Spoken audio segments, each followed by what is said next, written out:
Just checking to hopefully Andrew's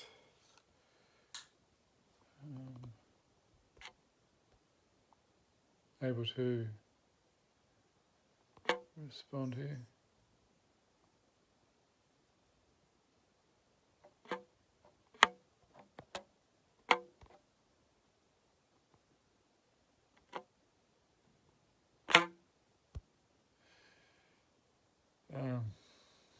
Yeah, this is for types like me. This is not the easiest.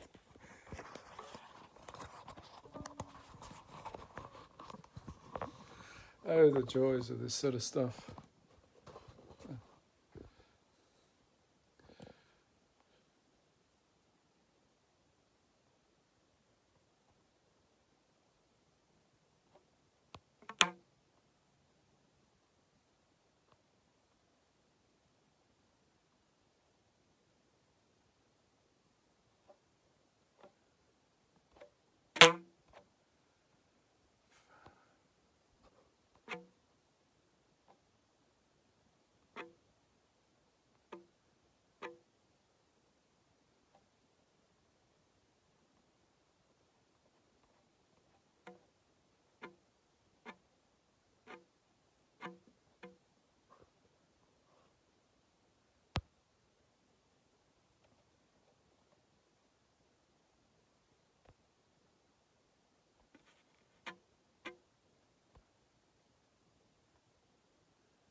Okay, Andrew, you obviously can see me by the looks of it, but I'm not able to see you. Oh, here we go. It says approve. Added. So looks like something's happening. You're adding on. Oh, we've got two. So I don't know what is happening here. It's just adding. So hopefully something will generate. Ah, there you go. How are you, Matt? We've got. How are you? Good. We've got technology.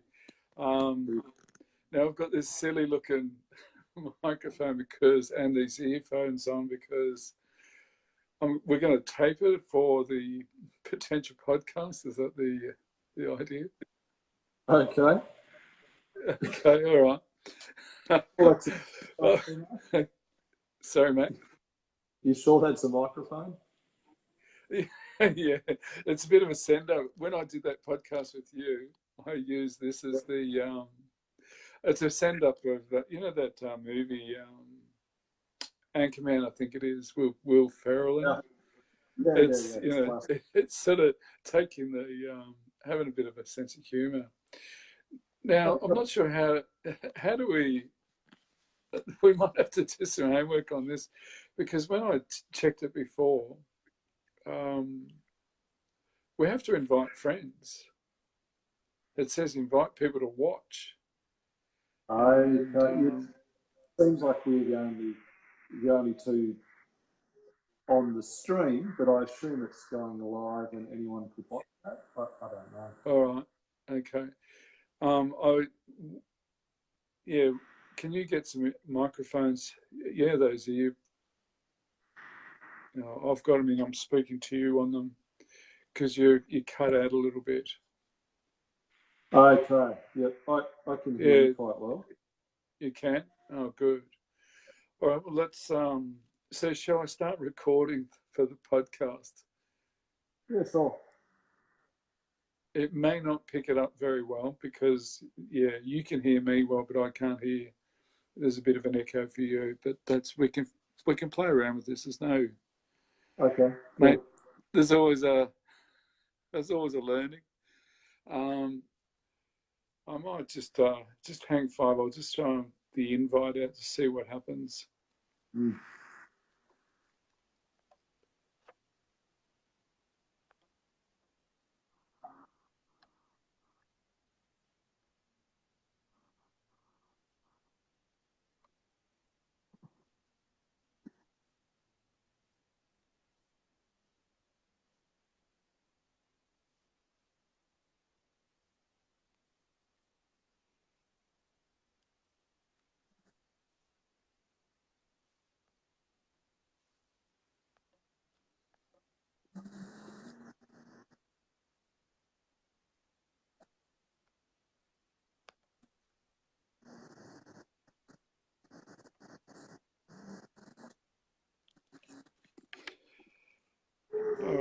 getting a few invites out. I just thought it'd be natural that it'd just go out, but obviously not.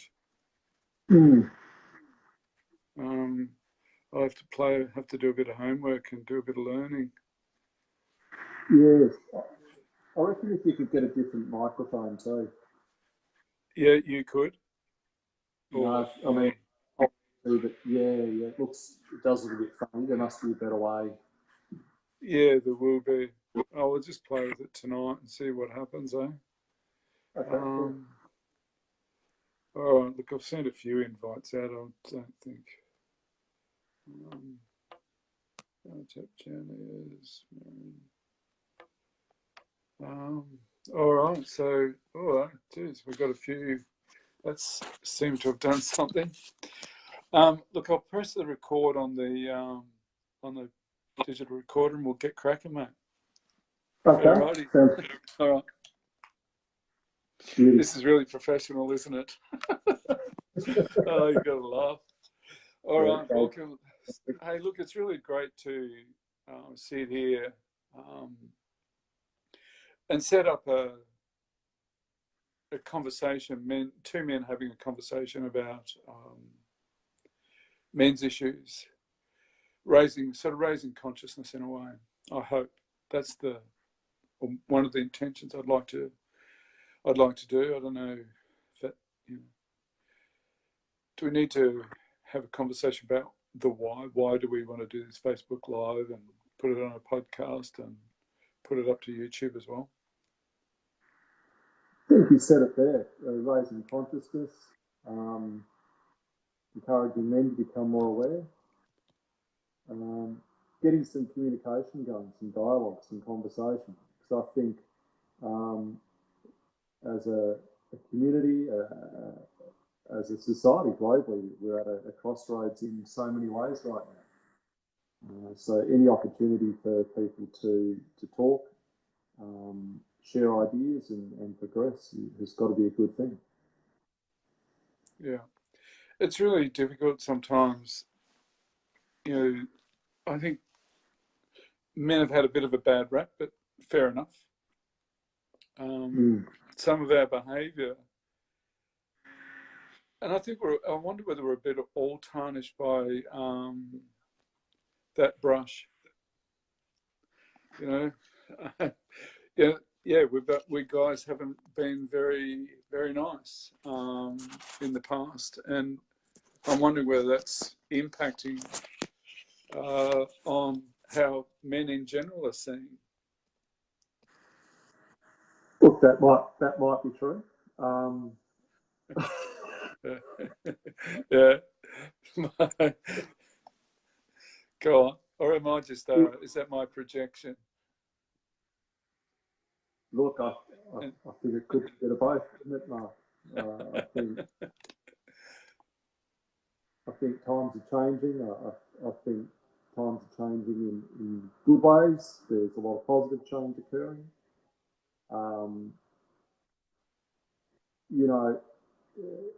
Some would say that perhaps men are kind of recoiling a little more in some ways than women when these various behaviours are called out or pointed out. And that's perhaps because we're used to taking it for granted that we can behave as we want or enjoy what's sometimes called male privilege. Whereas for many, many women, these are behaviours and actions that they're pretty familiar with. They've been noticing them for a long time. Do you think do you have a belief that men are wanting to change? I believe so. I know. Sorry, go on. Being a dad and going along to preschool, kindergarten, those sort of launch into learning groups. I wonder if 15, 20 years ago, how many men have been there, whereas now you see a lot of blokes taking their kids along, getting involved, being more hands-on with parenting. And I see lots of blokes, lots of dads enjoying it. They love it. And so there's a lot of benefits to be had from embracing change. I think people are ready. People are ready, yeah. Yeah, I think men are ready. Yeah. So the window of opportunity is now open for men to jump through it? I think it's been open for a long time. But So if it's been open for it, yeah. it probably If it's needs to been be open, blocked. yeah. If it's been open for a long time, how come we haven't jumped through it? Yeah. That's true. Yeah. Hey, Look, the gender role stuff, it cuts both ways, doesn't it? There is that pressure to be a provider, to bring the dollars in, to work full time. Those things are beginning to change, those expectations. And yeah, so maybe there is more of a window happening at the moment. yeah. Now, do we need to? I'd be really hoping to, do this weekly. Do it, Monday night. What else have people got to do Monday night? But watch you, you and I be mucking around on. But having said, I want to, I really don't. I don't know whether this is sort of pre-nerves or this laughter. Maybe it's a bit of an anxiety disorder thing I've got or something. But yeah, but to open it up to have questions to be, for people to feel, for men or women to feel questions to us, and we can have a conversation around those questions as well. Is it worth talking about sort of the theoretical, the philosophical and theoretical underpinnings to, how our consciousness raising might be a little bit different from the, I don't know, other so-called beliefs? Because you and I are trained in very similar ways. We've got similar ideologies. Some men may not share our ideologies. I'm thinking, talking about our transpersonal emotionalist counselling training is, it's a pretty major underpinning for me and my work in historically and into the future. And likewise, it's great work. Should we talk about the theoretical underpinnings? I guess maybe that shouldn't be up to us. Yeah. And yeah, I'd like to have some of it. I was just thinking out aloud, how as social workers there's that peer supervision stuff. Yes, yeah. Is it, do you know what I mean? To have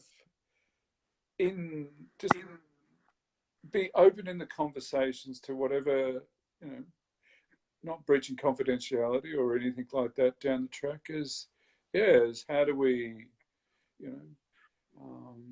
do we bounce stuff off each other that might help other men listen to our conversations about our experiences in the field? That sounds good. Yeah.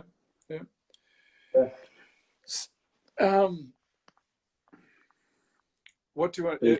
Did you think about it? What? I can see your face better now. Oh, can you? I can see your face better. Yeah, with the microphone a bit lower. Put this silly looking thing down. Will Ferrell. Stand up. Oh, look, Americans are so incredible with their podcasts, And when this came in the box, it's a lovely little windsock, and I just love it. Can hide behind it, mate. I love hiding behind things. No, I'm just joking. Yeah. And obviously, I don't want to. I want to have a sense of humour in it, I think. Are you okay with that? I'd struggle if we didn't have that. Oh, mate, you've got a good sense of humour, hey? There's a young Tim McCann watching. I was supposed to be at his dear father's 60th on the weekend, but instead I was being very mindful on the evening.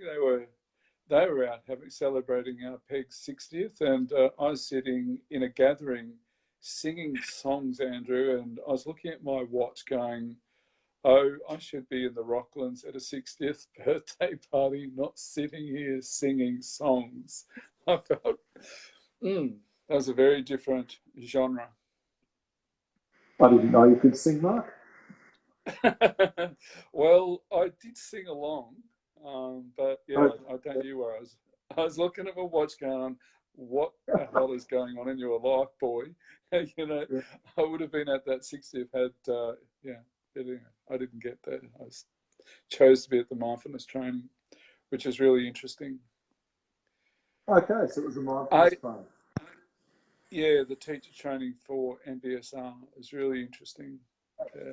Yep. Um, The very, singing, very, was that training or? yeah, it was Sunday to Sunday. Um, Very intense work. You know, we're doing the 8 week, we're working through the 8 week teacher training. The courses are 8 weeks, teaching people, introducing people to mindfulness and meditation, starting off with the raise and exercise, then body scanning, short sitting, mindful walking. And it's really, yeah, it was a lot of work. And meditation, mindfulness doesn't just happen. It is derived by meditation, and the integrating of that's not the easiest. A week of that and a lot of silence in that space.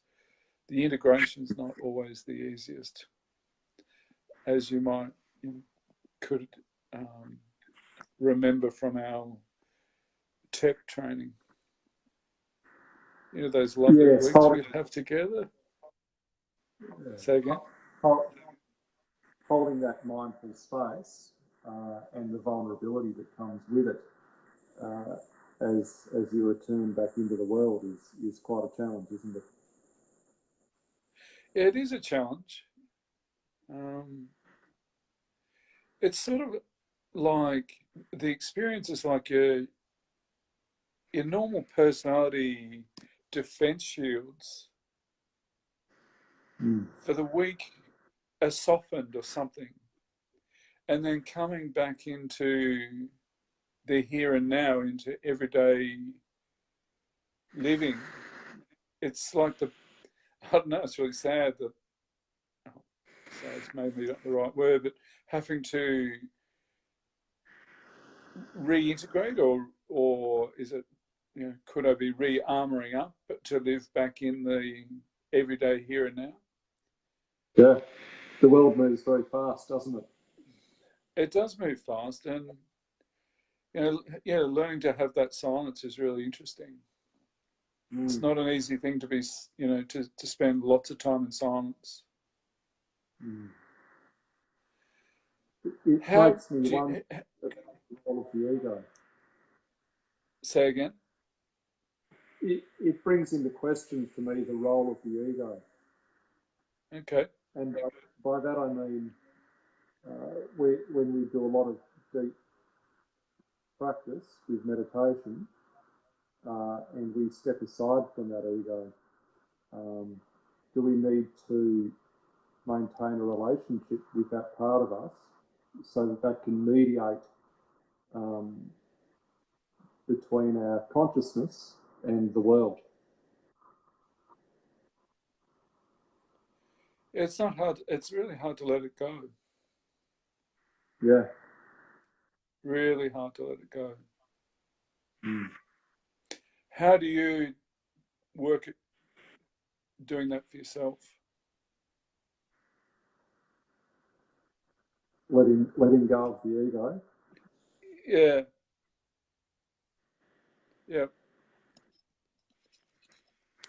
Is it an easy thing to do?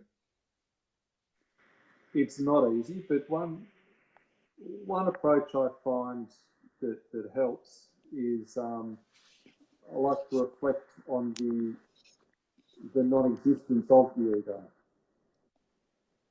I can't hear you properly, mate. I find it helps to reflect upon the non-existence of the ego. Oh, yeah. Okay. By, Yeah. it's kind of like sometimes I can get caught up in thinking it's a very real solid entity that has its own inherent existence. But where is it? What does it look like? What does it tell you? You know, everything is constantly in a process of change. So Everything is in a process. Yeah. Is there an So, ego? is there an ego? And I'm wondering, you know, for men, how big is our ego?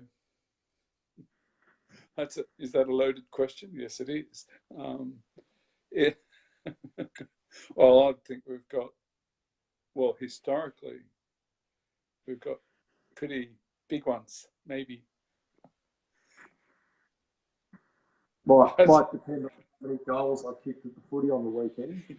Yeah, that's right. But you know, just that essence. You know, one of the metaphors that I really love is that, you know, the Lion King type. You know, the proud masculine Lion King on the top of the mountain. You know, that which feeds into the patriarchy, which feeds into, you know,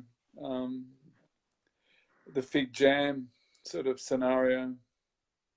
Can feed our narcissist. You know, I believe we've all got narcissistic traits, some more than others, perhaps.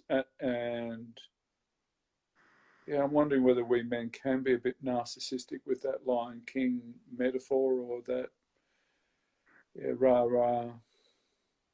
No doubt. No No doubt. doubt. How do you manage it when you experience it in, you know, when other men are in that zone? How do you experience that alpha male stuff in them? Do you want to sort of walk away? Do you armour up? Do we get intimidated by it?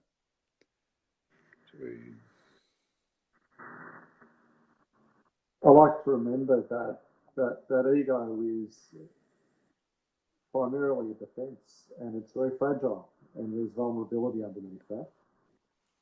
So where I can communicate with the vulnerability, with the truth within that person. Is there more permission now for men to acknowledge that vulnerability? I believe so. Publicly or behind closed doors? I think publicly. I think definitely publicly. I think that depends on the man. It depends on who's doing the talking. But you know, I made a footy reference earlier. If we look at some of our AFL heroes, the way they're communicating these days, I think, is changing positively, and you'll see some more open, honest communication from those guys. And it depends where you look. If you look into politics, you might see something different again. There's a lot of defensiveness going on in that area. So maybe it depends on the context. All right. Does that area need to change for it to filter through into the broader society? I think so. I mean, they're role models and leaders. Yeah, because I remember years ago when Bob Hawke cried on national TV, he was poo-hooed for that by the media. I remember that well, and I remember thinking perhaps this is a turning point. As far as Australian politics goes, it didn't really seem to be a turning point when it comes to men expressing vulnerability on the political stage. I think we're probably in an era where people are more defensive, if anything, and more polarised. Yeah. The debate between left and right, no matter where you sit, it has become more polarised in recent years. Is it becoming, or how do we make it or increase it increase the safety. For us to be vulnerable, we need to be safe. The environment, the space around us needs to be safe. As a society, can we make it safer for men to accept their vulnerability and stop that bravado, that Lion King bravado? Maybe it comes down to other men using their privilege and taking the risk of being vulnerable, showing up. All right, yeah. Yeah. How do we do that? How do we encourage that? Because it's well hidden. Wouldn't you believe it's well hidden? Well, publicly it might be well hidden. Behind closed doors in our relationships, it may not be well hidden. Mm. And again, there's just viewpoints that it's not set in concrete, it's not set in stone, No. they're just ideas, they're just thoughts. But yeah. And it's like, I remember in our training, and it's about, we got to know each other really well. Everybody in the group got to know each other really well.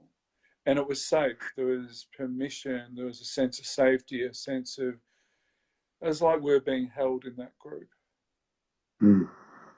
And in our society, how do we hold a space for men to start to explore in a safe way their vulnerability? What do we need to do? By having conversations like this, can that be raising that consciousness? Yeah, look, maybe this sort of thing can help. I think being honest, standing in our own vulnerability, and from the heart. Hey, are we doing? Sorry to cut in, but are we doing that tonight? You know what I mean? Oh, how narcissistic sit in front of the camera. I'm joking, but do you know what? Yeah, are we? Yeah, that's the bit I've got to get across. Is I've got to bring the I've got a field day in here. That's true. I got to watch this. I could have a field day with this, honestly. I was going to say, we all push our narcissist to the shadow. The younger generations, because it's socially accepted in the younger generations, their selfie narcissists are not in the shadow. It's very much out there. Yeah, that's right. But yeah, it's like tonight, yeah. Is there a vulnerability in having our conversation exposed? Because I'm experiencing vulnerability. Maybe that's why I'm laughing so much. Hot. Yeah. What's it feel like to be exposed? There's no armour on. Do you know what I mean? Yeah.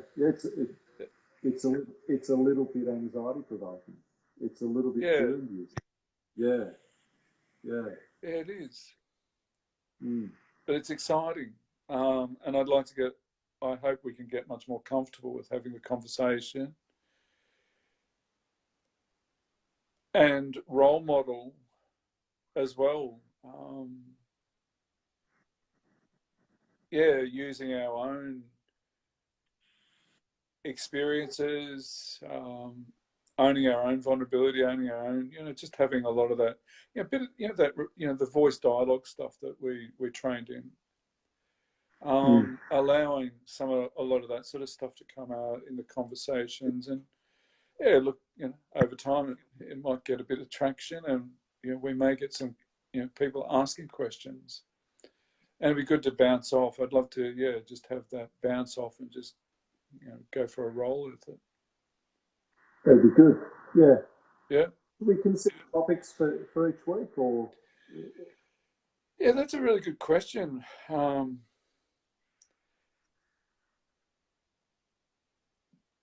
topics, do we want to give that some thought during the week and, just go with the flow of, where our space is at that point in time as well? Like you could have a conversation about depression, anxiety, relationships. It might be worth also putting on the Harder Blokes Advice group too, what questions do those guys, are there any questions they might, or any topics, and just have an open conversation about, different topics. It sounds great, yeah. Have you got any topics? And do you have any in mind that you... Look, I think some of the things you mentioned very good. And if we can keep it spontaneous, so maybe start with a topic, depression, anxiety, relationships, health and well-being, those sort of things, and then improvise, see where it goes. Yeah, one of the areas I'd really like to look at is emotions, the emotionality. Yeah, okay. Do you know what I mean? It's like, I don't know whether this is right or wrong, but for me, I'm wondering whether emotions, is it my emotional health or my emotional well-being that's the underpinning of my mental health? And I don't know about you, but as a male, I was an emotional being till about 5 years old. Some might argue I'm still an emotional being now, but 5 years old. And then it's that metaphorical backhander, I'll give you something to, right, boy, I'll give you something to cry about, which has impacted, I think, on generations of men to suppress their emotionality, to suppress, to disembody from the emotional state of their being. And I'm wondering that's now starting to have an impact on our intimate relationships, because intimate relationships are not just the practical, the intimate relationships. I mean, stuff about connection at a feeling level, and can men do that appropriately? Would that be something that we might need to open the door to? When I reflect on some of the counselling work I do with men, it's a big issue. Is it? Yeah. And I hear it from the women that I support through my counselling practice too. Are you hearing from women that there's a lack of connection by men? Yeah, I do. Yeah. Okay. And is that one of the contributing factors over time as to why they choose to say, hey, I've had enough of this and it's time to finish the relationship and move on? I think women are pretty patient with us blokes. Say it again, pretty what? I think women are pretty patient with us blokes, but yeah. Yeah, they are. Yeah. And I wonder whether that's about the hope that, deep down, they've touched that essence of men, that beautiful essence, and they're hoping that essence will return. And so they stay in it, trying to, I hope not mother, but try and engage us in that process of change. How much then do we experience men having denial? Denial? Yeah, denial. Is that the ego going into denial and saying, well, it's trying to protect ourselves, whether it's right or wrong? Yeah? No?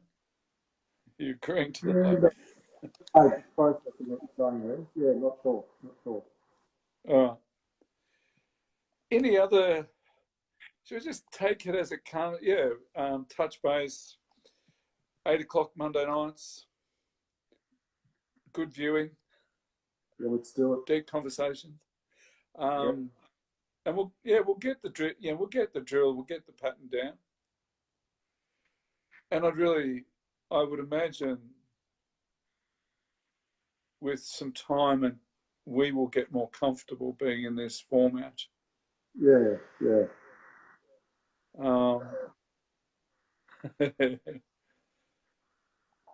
How has it been tonight?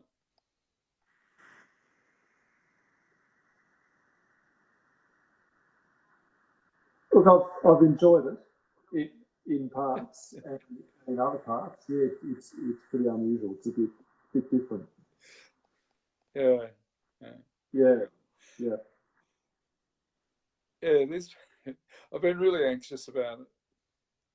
Mm. The other couple that I've tried just on the podcast have not worked.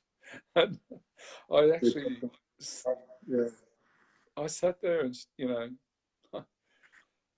whoops, how embarrassing, that sense of humiliation. But I actually shared it just to sit in the rawness. And I'm hoping as we get comfortable, it's not, is that, how much is the therapist or what's that in our training, social work training, that the session's not about the counsellor, it's about the client. But I'm wondering whether, as we get more comfortable in that journey of, being open enough to expose some of our own different selves that come out, the different reactions we might have, to help guide other men, because the belief for me deep down is that men do have that inner knowing. They've just got to access it. And hope. And sometimes you and I might sit here in silence, but we're still connecting energetically. And that'd be a lovely thing to touch base with. All right, let's do it. Yeah. All right, done. So it's 31 according to the digital recorder that's recording us for the podcast. It's hitting on 31 minutes, and I really, it's just 30 minutes is probably long enough in people's busy lives. So is that okay with you? Yeah. Absolutely. All right, mate. Okay, I'm going to finish here, and well done. Hey, thank you very much. It was really good. We both got through did well, mate. We got through the first one. Namaste. Yes.